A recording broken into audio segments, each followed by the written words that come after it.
नमस्कार. आज मी ते अल्कोहोल घेतलेलं आहे, तर साफ करून घेते.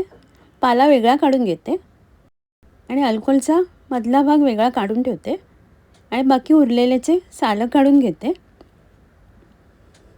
आणि बारीक चिरून घेते.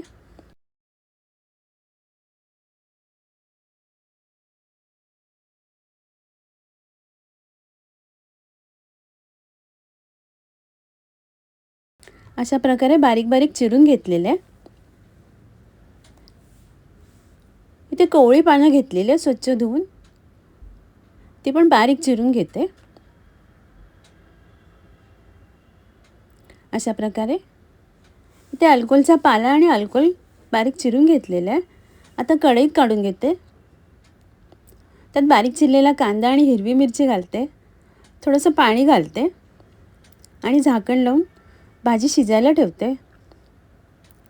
2-3 मिनिटांनी झाकण काढलेलं आहे. भाजीला छान वाफ आलेली आहे.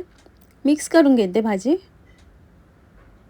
चवीप्रमाणे मीठ आणि थोडीशी साखर घालते आणि मिक्स करून घेते आणि झाकण लावून शिजायला ठेवते.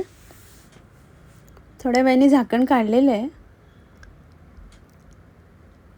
ओलं खोबरं घालते, मिक्स करून घेते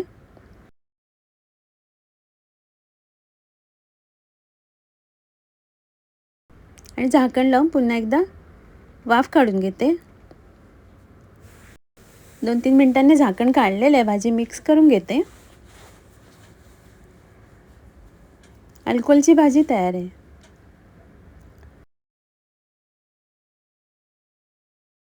इथे मुळ्याच्या शेंगा घेतलेल्या आहेत. त्यांना कोवळ्या कोवळ्या काढून घेते शेंगा आणि हाताने तोडून घेते.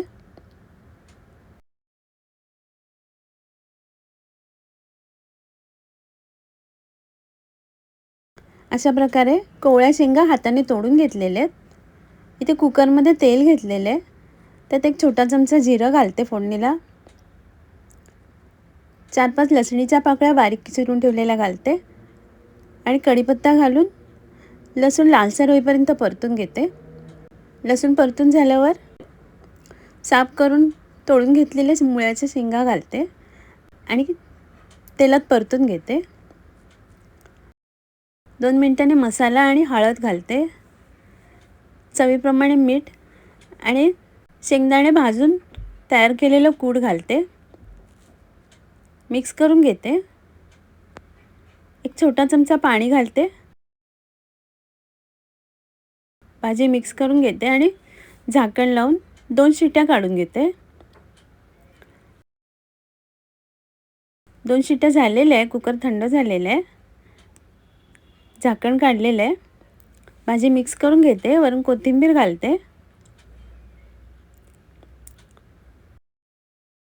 मुळ्याच्या शेंगांची मसाला घालून भाजी तयार आहे.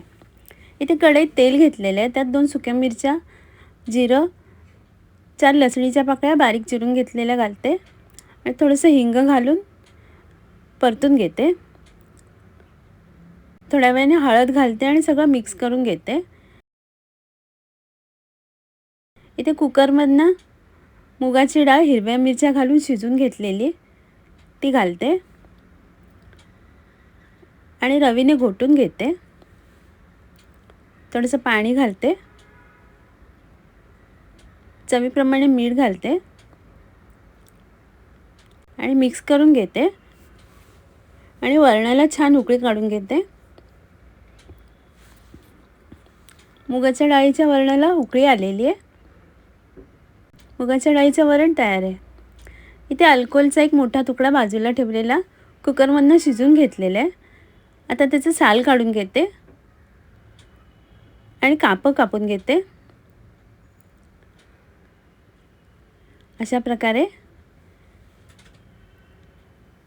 कापं कापून झालेले आहे. त्याला लाल मसाला, हळद, चवीप्रमाणे मीठ आणि लिंबाचा रस घालते.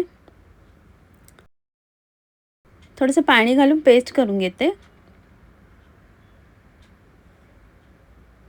आणि अल्कोहोलच्या कापांना लावून घेते.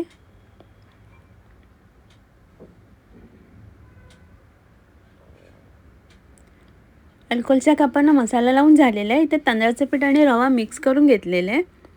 मसाला लावून घेतलेल्या अल्कोहोलच्या कापांना लावून घेते.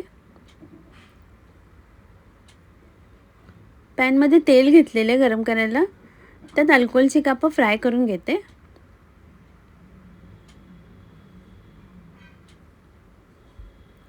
दोन्ही बाजूने वरून कुरकुरीत होईपर्यंत फ्राय करून घेते.